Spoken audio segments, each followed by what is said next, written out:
প্ৰভুৰ প্ৰশংসা হোক। Hallelujah, hallelujah, hallelujah, hallelujah. আমি প্ৰাৰ্থনা কৰিম, ঈশ্বৰৰ ধন্যবাদ দিয়ক। সেই মহান ঈশ্বৰৰ সৈতে কথা বতৰা কৰক। প্ৰভু আপুনি মহান হয়, আপুনি সৰ্বশক্তিমান হয়, দয়ালু হয়, প্ৰেমী হয়, বুদ্ধিমান হয়, দয়াময়, কৰুণাময়, আৰু আপোনাৰ নিচিনা কোনেও নাই। ধন্যবাদ আপোনাৰ মহান প্ৰেমৰ বাবে, ধন্যবাদ আপোনাৰ দয়াৰ বাবে, ধন্যবাদ সেই বিজয়ৰ বাবে যিটো আপুনি আমাক খ্ৰীষ্ট যীশুত দিছে। ধন্যবাদ প্ৰিয় পবিত্ৰ আত্মা আমাৰ জীৱনত আপোনাৰ সেৱাৰ বাবে। ধন্যবাদ, ধন্যবাদ, ধন্যবাদ, ধন্যবাদ, ধন্যবাদ আপোনাৰ লিখিত বাক্য বাইবেলৰ বাবে। ধন্যবাদ আমাৰ বুজনিৰ চকু মুকলি কৰাৰ বাবে। ধন্যবাদ দিছোঁ প্ৰভু, এইটো সময় যিটো আপুনি আমাক দিছে, যেন আমি আপোনাৰ বাক্যৰ পৰা শিকো, দিশ পাওঁ, উৎসাহ পাওঁ। ধন্যবাদ, আৰু এই প্ৰাৰ্থনা প্ৰভু যীশুৰ নামত বিচাৰিছোঁ, আমেন। প্ৰভুৰ প্ৰশংসা হওক। হালেলুয়া। বহিব পাৰে। হয়, প্ৰভুৰ প্ৰশংসা হওক।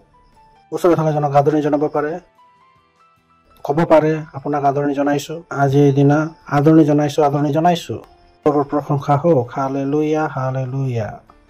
পৰিয়াল বহুত আৱশ্যক আছে, যিটো আমি বাৰে বাৰে কৈছোঁ, আৰু আমি কৈছোঁ যে ঈশ্বৰে পৰিয়ালত বিশ্বাস কৰে। মজবুত পৰিয়াল মজবুত দেশৰ ভেটি হয়। প্ৰভুৰ প্ৰশংসা হওক।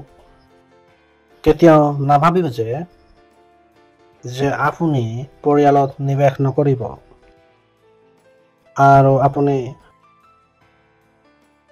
বহুত ডাঙৰ হৈ যাব, এনেকৈ নহ'ব। পৰিয়াল ঈশ্বৰৰ ভাৱনা হয়, পৰিয়াল ঈশ্বৰৰ বিবেচনা হয়, পৰিয়াল এক সংস্থান হয় যিটো নেকি ঈশ্বৰে বনাইছে। সেয়ে মজবুত পৰিয়াল, সংগঠিত পৰিয়াল আপোনাৰ আৰু আমাৰ সমাজৰ, আমাৰ দেশৰ আৰু আমাৰ বিশ্বৰ আৱশ্যক হয়। কিয়নো যিটো সময়ত আমি জীৱন যাপন কৰি আছো, তাত পৰিয়ালৰ ভঙা চিঙা কৰাটো এক বুজাবুজিত কৰা এক ভাৱনা হয়, এটা প্ৰচেষ্টা হয়। আপুনি নাজানিব পাৰে, কিন্তু এটা সত্য আছে, কিয়নো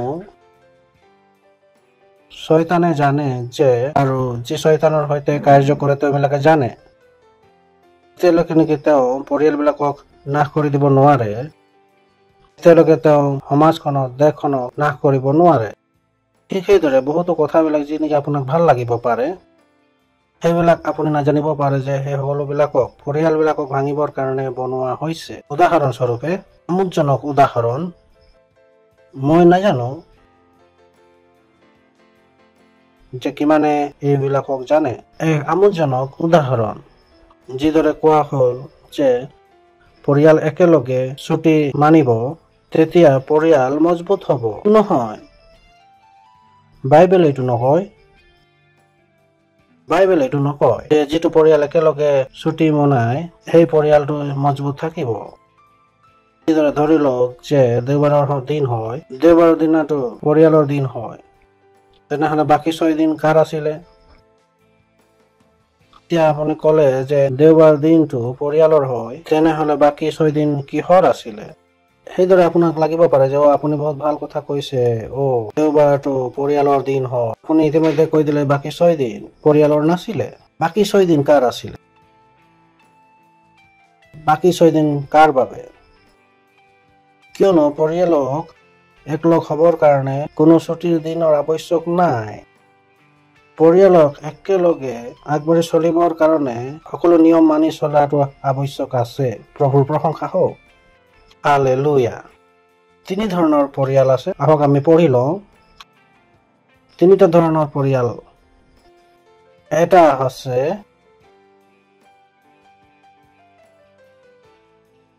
ডিছফাংচনেল পৰিয়াল। তাৰ অৰ্থ এইটো যে যিটো পৰিয়াল সম্পূৰ্ণৰূপে ভাঙি পৰিছে, দ্বিতীয়টো হৈছে আনঅৰ্গানাইজড ফেমিলি, অসংগঠিত পৰিয়াল। আৰু তৃতীয়টো হৈছে অৰ্গানাইজড ফেমিলি, সংগঠিত পৰিয়াল।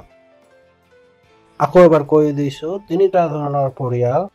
আৰু আপুনি চাবলৈ পাব যে আপোনাৰ পৰিয়ালটো কোনটো ধৰণৰ হয় আৰু আপুনি কি কৰিব পাৰে যাতে আপোনাৰ পৰিয়াল সেই সকলো ধৰণৰ পৰা ওলাই উচ্চ ধৰণত গুচি যায়। যদি আপুনি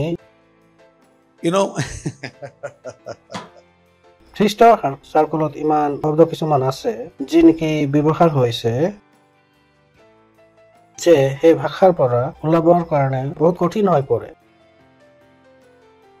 বা এনেকে ক'ব পাৰি যে লোকবিলাকক ভাষাৰ পৰা ওলাই আনিবলৈ বৰ কঠিন হৈ পৰে। কিয়নো যেতিয়া আমি কথা বতৰা কৰো যে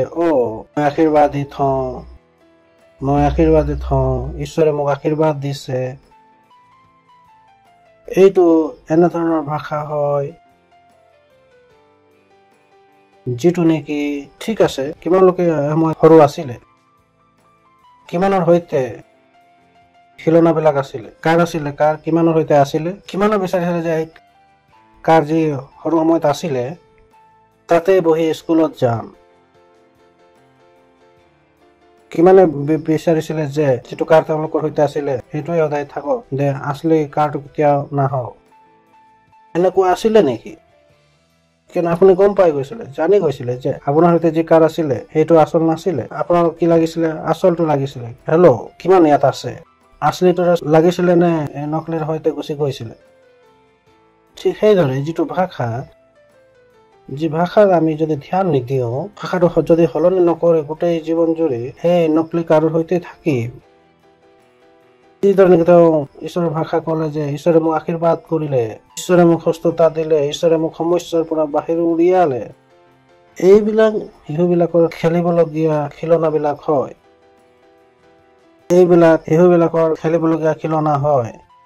যেতিয়া লোকবিলাকক আপোনালোকে শুনিব, লোকবিলাকে ইয়াৰ পৰাই আৰম্ভ কৰিব যে ঈশ্বৰে মোক আশীৰ্বাদ কৰিলে। মই নাজানো আপোনালোকে মোৰ মুখৰ পৰা ইয়াক কিমান বাৰ শুনিছে। মোৰ সকলোবিলাক বাৰ্তা নিৰীক্ষণ কৰি ল'ব, মোৰ এই ভাষা আপোনালোকে নাপাব। কিয়নো কেতিয়াও মই মণ্ডলীলৈ আশীৰ্বাদ পাবৰ কাৰণে অহা নাছিলো। মোক ঈশ্বৰৰ পৰা আশীৰ্বাদ নালাগে, মই ঈশ্বৰৰ নিচিনা আশীৰ্বাদ দিব বিচাৰো। প্ৰভুৰ প্ৰশংসা হওক, হালেলুয়া, হালেলুয়া। মই ঈশ্বৰৰ নিচিনা আশীৰ্বাদ দিব বিচাৰো, মই ঈশ্বৰৰ পৰা আশীৰ্বাদ ল'ব নিবিচাৰো। একদিনৰ বাবে মোৰ বিবেকত এইটো নাছিলে যে মই ঈশ্বৰৰ পৰা কিবা এটা লৈ ল'ম। আজিলৈকে অহা নাই। ঈশ্বৰে মোৰ সহায় কৰিছে। মই কেতিয়াও ভাবিয়ে পৰা নাছিলো যে ঈশ্বৰৰ পৰা মোক কিবা লাগে। সৰল হয়, মোক ঈশ্বৰৰ পৰা একো নালাগে। প্ৰভুৰ প্ৰশংসা হওক। ঠিক আছে, বলক উদাহৰণ লওঁ। বহুত সৰল উদাহৰণ আছে। ঠিক আছে, আপুনি আহিব পাৰে। ধন্যবাদ। সন্দীপো আহিব পাৰে। ঠিক আছে, আহি যাব। মাইক্ৰফোন দিব পাৰে। এইটো বুজি লওক, কিয়নো ঈশ্বৰ মোক আশীৰ্বাদ লাগে, ঈশ্বৰ মোক সুস্থতা লাগে। আৰু যদি আপুনি সুস্থতা নাপায় তেনেহলে আপুনি ক্ৰোধিত হৈ যাব। যেতিয়া লোকবিলাক সুস্থতা বিচাৰে আৰু সুস্থতা নহয়, তেওঁলোকে তেতিয়া ঈশ্বৰক এৰি গুচি যায়। ইজনে সিজনৰ সন্মুখত থিয় হ'ব পাৰে। ঠিক আছে, ধন্যবাদ। অকমান দূৰত, ধন্যবাদ। এই দুইজন পুৰুষ হয়। কিমান লোকে দেখা পাইছে? কিমানে দেখা পাইছে? এইটো সুন্দৰ। এই পুৰুষজনক, ঠিক আছে ধৰি লওক সৰু শিশু, আৰু এই পুৰুষক চাই আছে। এই সৰু শিশুটোৰ হৃদয়ত কি চলিছে হবলা? এই পুৰুষৰ পৰা আশীৰ্বাদ বিচাৰিছে, বা এই পুৰুষৰ নিচিনা জীৱন যাপন কৰিব বিচাৰিছে। আপুনি নিজকে নিজে সোধক, যেতিয়া আপুনি সৰু আছিলে কি আছিলে? এতিয়া মোৰ সন্তানৰ এতিয়া 1 বছৰ। তেওঁৰ কাপোৰত কিবা এটা লাগিছিলে, আৰু এটা কাপোৰ মই চফা কৰি আছিলো। নিজৰ কাপোৰো চফা কৰি আছিলে, মোৰ কাপোৰো চফা কৰি আছিলে। আৰু মাতৃৰ কাপোৰটো চফা কৰি আছিলে। তেওঁক পিতৃ মাতৃৰ পৰা একো নালাগে, সন্তানবিলাকে পিতৃ মাতৃৰ পৰা একো নিবিচাৰে। তেওঁবিলাক কি বিচাৰে যে তেওঁবিলাকে পিতৃ মাতৃৰ নিচিনা জীৱন যাপন কৰিবলৈ শিকি যায়। কিমানে বুজি পাইছে? বহুতো কথা আছে যিটো আপুনি আপোনাৰ বিবেকৰ দৰে কাৰ্য কৰিব লাগিব। আকৌ কৈছো, যদি সৰু হয় তেওঁ কি বিচাৰে, এওঁৰ পৰা কিবা এটা লৈ লয় নে এওঁৰ নিচিনা জীৱন যাপন কৰি লয়? সুখী হৈ কব পাৰে। আপুনি কি বিচাৰিছিলে? এওঁৰ নিচিনা জীৱন যাপন কৰি লয়, ইয়াৰ পৰা কিবা এটা লৈ লম, দৰে জীৱন যাপন কৰিম নে ইয়াৰ পৰা কিবা এটা লৈ লম? পিতৃ মাতৃৰ পৰা আপুনি একো বিচাৰা নাছিলে। যদি আপুনি বুদ্ধিমান হয়, বিচাৰিছিলে যদি মই সফল হৈ যাওঁ, তেতিয়া মই কি হৈ যাওঁ, সফল হৈ যাওঁ। পিতৃ মাতৃৰ পৰা লোৱাৰ সৈতে একো নাছিলে।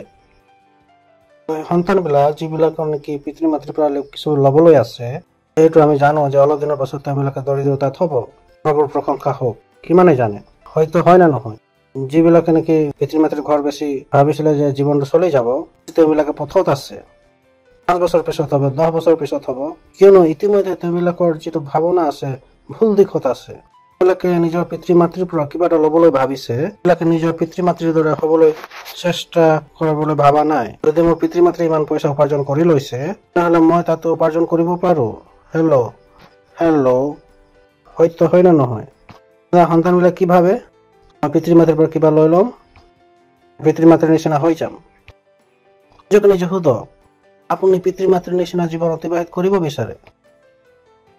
খ্ৰীষ্টানীটো এনেকা হয়, যেতিয়ালৈকে নেকি ঈশ্বৰৰ পৰা কিবা এটা আপোনাক লাগে, আপুনি এতিয়ালৈকে আপোনাৰ যে সৰ্বশ্ৰেষ্ঠ জীৱন তাক অতিবাহিত কৰা নাই।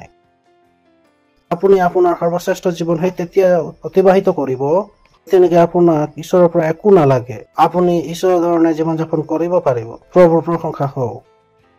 হালেলুয়া। ধন্যবাদ। বহিব পাৰে। প্ৰভুৰ প্ৰশংসা হওক। হালেলুয়া।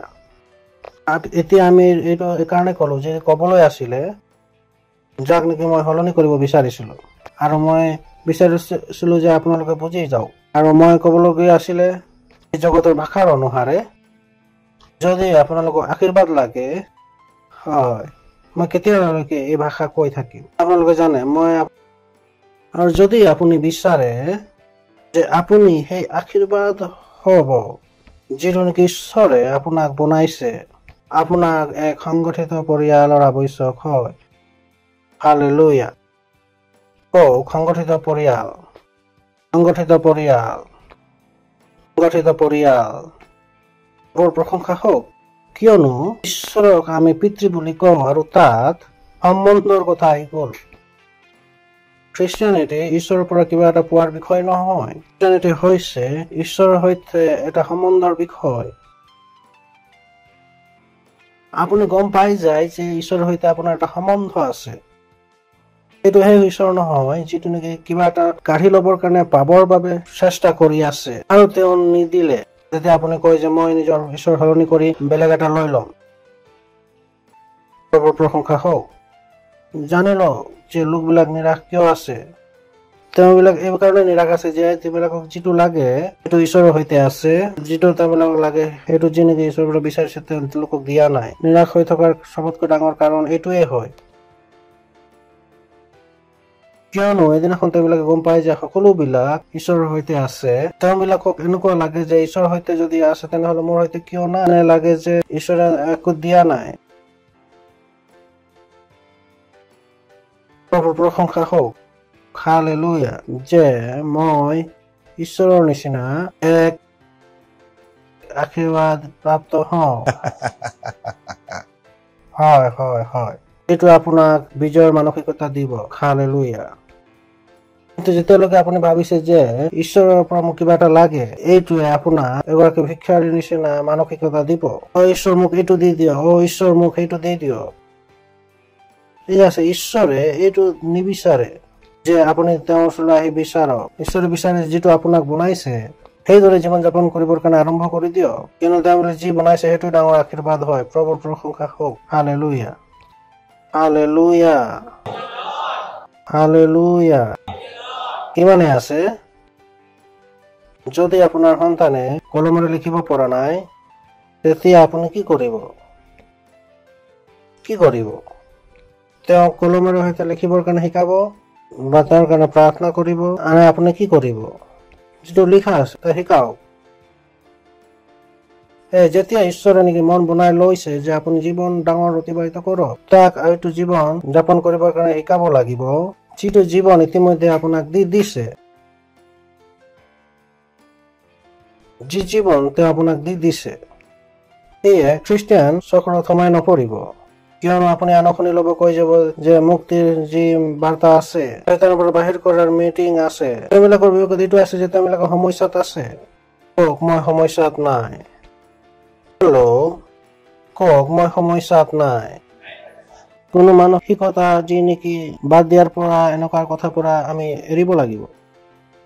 লোকবিলাকে ৰাতিপুৱা গধূলিলৈকে যে এইটোৱে ভাবে যে কিবা এটা সমস্যাত আছে, লাগে যে মূৰৰ বিষ আছে, এনে লাগে যে পেটত বিষ আছে, এনে লাগে যে এইটো সমস্যা আছে, সন্তান বিলাকৰ সমস্যা আছে, পিতৃৰ পৰা সমস্যা আছে, স্ত্ৰীৰ পৰা। তেওঁবিলাকৰ বিবেকত ২৪ ঘণ্টা এইদৰে ভাবি থাকে, চলি থাকে যে কিবা এটা আছে যিটো তেওঁবিলাকক এইটোৰ পৰা বাহিৰ উলিয়াব লাগিব। কোনোবাই আছে যে তেওঁবিলাকৰ জীৱনৰ পাছে পাছে হৈ পৰিছে, যিয়ে নেকি তেওঁলোকক নাশ কৰিব বিচাৰিছে, আৰু তেওঁলোকৰ পৰা বচাটো আৱশ্যক আছে। এইটো আপোনাক ভয়ৰ মানসিকতা দিব। শয়তানে মোৰ একো হানি কৰিব নোৱাৰে।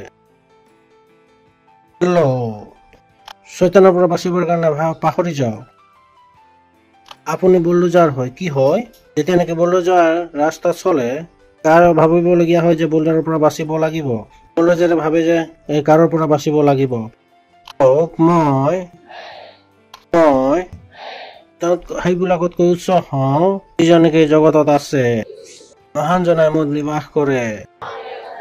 মহান জনাই মোত নিবাস কৰে। মহান জনাই মোত নিবাস কৰে। এইটো সত্য হয়। মহান জনা আপোনাৰ ভিতৰত থাকে। মহান জনা আপোনাৰ সৈতে থাকে। মহান জনা কিয় আপোনাৰ আছে? কিয়নো তেওঁ আপোনাক মহান বনাই লৈছে। প্ৰশংসা হওক, হালেলুয়া। আপোনালোকে শুনিছে?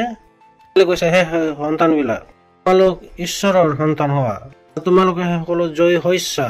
যিজন তোমাত আছে সেইজন মহৎ হয়, যিজন নেকি এই সংসাৰত আছে। কোৱা নাই যে তোমালোকে শয়তানৰ পৰা বাচিবৰ কাৰণে চেষ্টা কৰিছা। কি কলে? যিজন তোমাত আছে যিজন মহান হয়, যিজন নেকি এই জগতত আছে তাতোতকৈ অধিক। বিচাৰে যে আপোনালোকৰ এইটো ভাৱনা থাকক, মোৰ মহান জনা নিবাস কৰে। মহান জনা নিবাস কৰে। মোৰ মহান জনা নিবাস কৰে। মোৰ মহান জনা নিবাস কৰে। সকলো শয়তানতকৈ অধিক, সকলো ৰোগৰ পৰা অধিক, দৰিদ্ৰৰ পৰা আগত, প্ৰতিটো প্ৰত্যাহ্বানৰ পৰা আগত মহান জনা মোত নিবাস কৰে। মহান জনা মোত নিবাস কৰে। মহান জনা মোত নিবাস কৰে। মোক বাচি থকাৰ আৱশ্যক নাই। মোৰ স্বতন্ত্ৰতা হোৱাৰ আৱশ্যক নাই। মই স্বতন্ত্ৰ আছো। আপুনি শুনিছে? কোনোবা বস্তুৰ পৰা বাচিবৰ কাৰণে চেষ্টা নকৰক। আপুনি স্বতন্ত্ৰ হয়। আপুনি কোনো বন্ধনত নাই। মোৰ প্ৰশংসা হওক। মই স্বতন্ত্ৰ আছো। মই কোনো বন্ধনত নাই।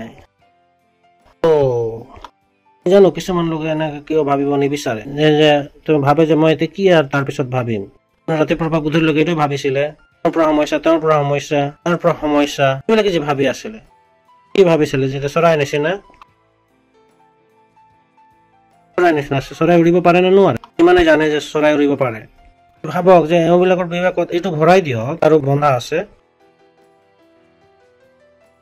এই পক্ষীটোৰ বিবেকত এইটো ভৰাই দিয়ক, আপুনি এই পক্ষীটোক এই বন্ধনৰ পৰা মুকলি হব লাগে বুলি বিবেকত সোমাই দিয়ক।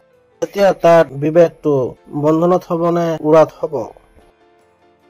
ধ্যান দিব, ভাবিব। যিটো মই আপোনালোকক কৈছো, পাৰ উৰিব পাৰে।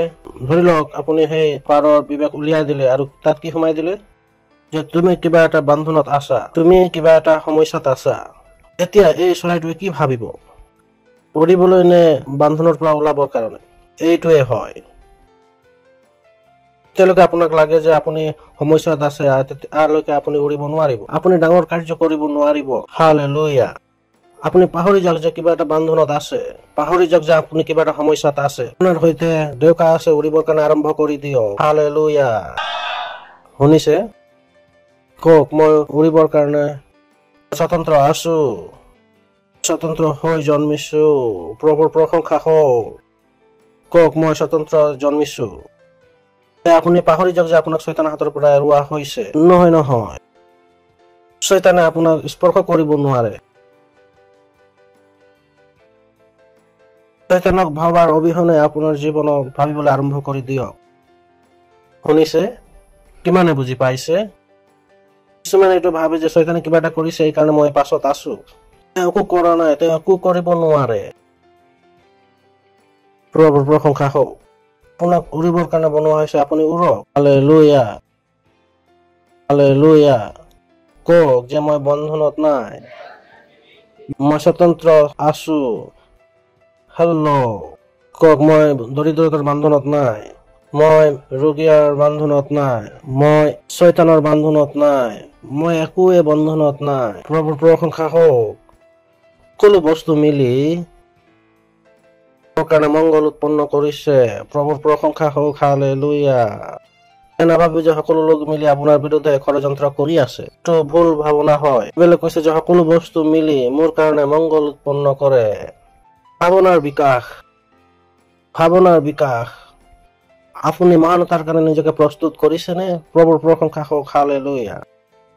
আপুনি খৰচা নকৰে চলিবৰ কাৰণে আপুনি প্ৰস্তুত হয় মহানতাৰ কাৰণে। জীৱনক প্ৰস্তুত কৰি আহিছে খৰচা চলাবৰ কাৰণে, পেট ভৰাবৰ কাৰণে। তেওঁবিলাকৰ প্ৰস্তুত এইটো নহয় আনৰ পেট ভৰক বুলি। তেওঁবিলাকে নিজৰ বিবেকক, নিজৰ আত্মাক এইবিলাকৰ কাৰণে প্ৰস্তুত কৰা নাই। তেওঁবিলাকৰ পেটত আহাৰ পাই যায়, তেওঁবিলাকে সুখী হৈ যায়। ধন্যবাদ প্ৰভু, মোক আহাৰ দিয়াৰ বাবে। কব যে যদি ধন্যবাদ দিবলৈ আছে, ডাঙৰ বিলাকৰ কাৰণে ধন্যবাদ দিয়ক, যি 100 জনৰ পেট পূৰ কৰিলে।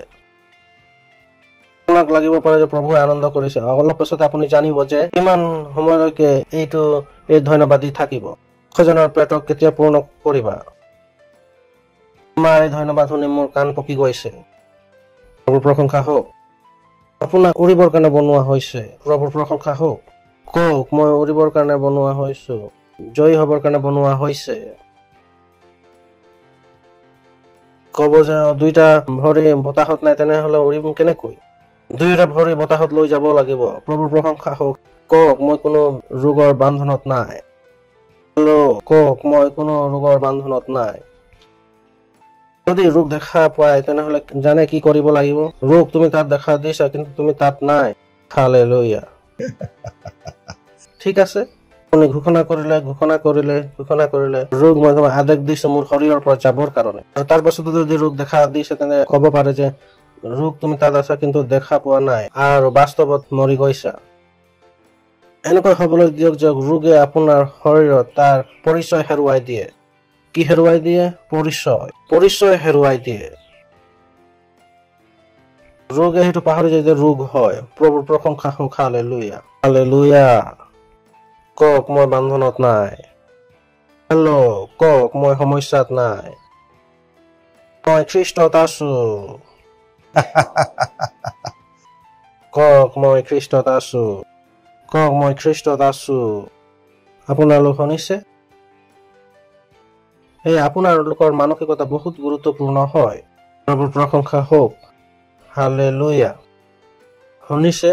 মই খ্ৰীষ্টত আছো, মই ৰোগত নাই, মই বান্ধনত নাই। সেইটো পাহৰি যাওক কোনে আপোনাৰ বিৰুদ্ধে কি কৰিব পাৰে আৰু যাওক, আৰু সেইটো কৰিবৰ কাৰণে আপোনাক ইতিমধ্যে বনাই দিছে। ঈশ্বৰে ইতিমধ্যে আপোনাক বহু উচ্চ স্থানলৈ আহিছে। এতিয়া যীশু খ্ৰীষ্টই কলে আহক আমি পঢ়ো। বহুত আমোদজনক শাস্ত্ৰাংশ হয়। যোহন 14 অধ্যায় আমি 1 পদৰ পৰা পঢ়িব পাৰো।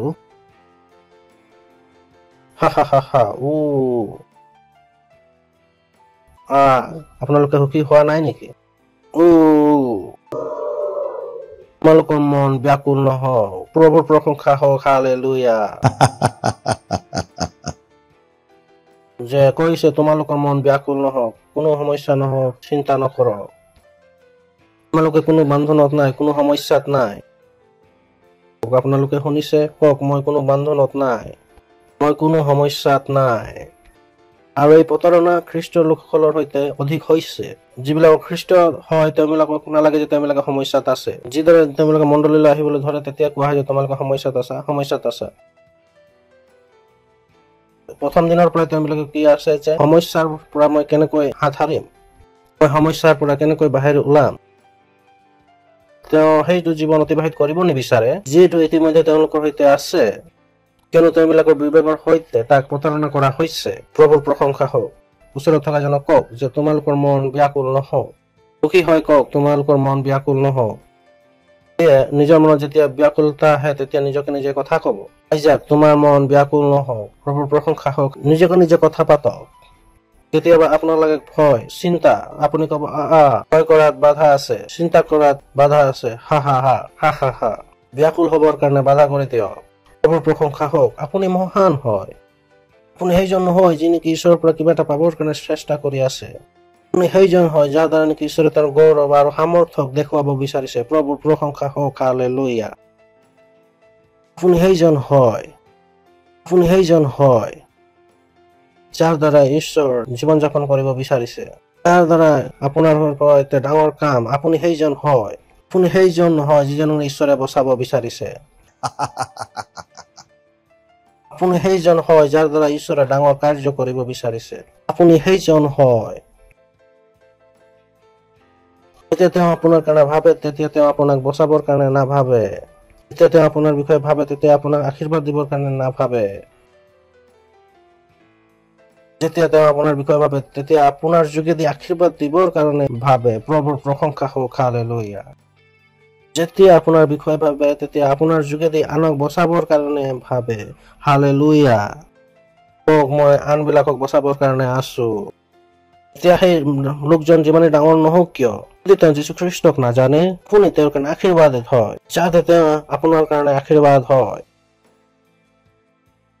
আপুনি আৰু প্ৰতি পাওক, কোটিপতিক লগ পাওক, বছক লগ পায়, আন যিকোনো ব্যক্তিক লগ পায়, যিজনে যীশু খ্ৰীষ্টক নাজানে, তেওঁৰ সৈতে যিকোনো থাকিব পাৰে, কিন্তু তাৰ সৈতে আপোনাক দিবৰ কাৰণে একো নাই। কিন্তু আপোনাৰ সৈতে তেওঁক দিবৰ বাবে কিবা এটা আছে। আমাৰ সৈতে তেওঁক দিবৰ কাৰণে আশীৰ্বাদ আছে, উদ্ধাৰৰ আশীৰ্বাদ। এইদৰে ভাবিবৰ কাৰণে আৰম্ভ কৰক। যেতিয়া আপুনি কাৰোবাক লগ পায়, তেওঁ কয় যে মই যীশুক নাজানো, আপুনি কয় মোক তাক যীশু খ্ৰীষ্টক দিব লাগিব, মই ইয়াৰ বাবে আশীৰ্বাদ।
और आप ऑनलाइन हैं तो वहाँ पर है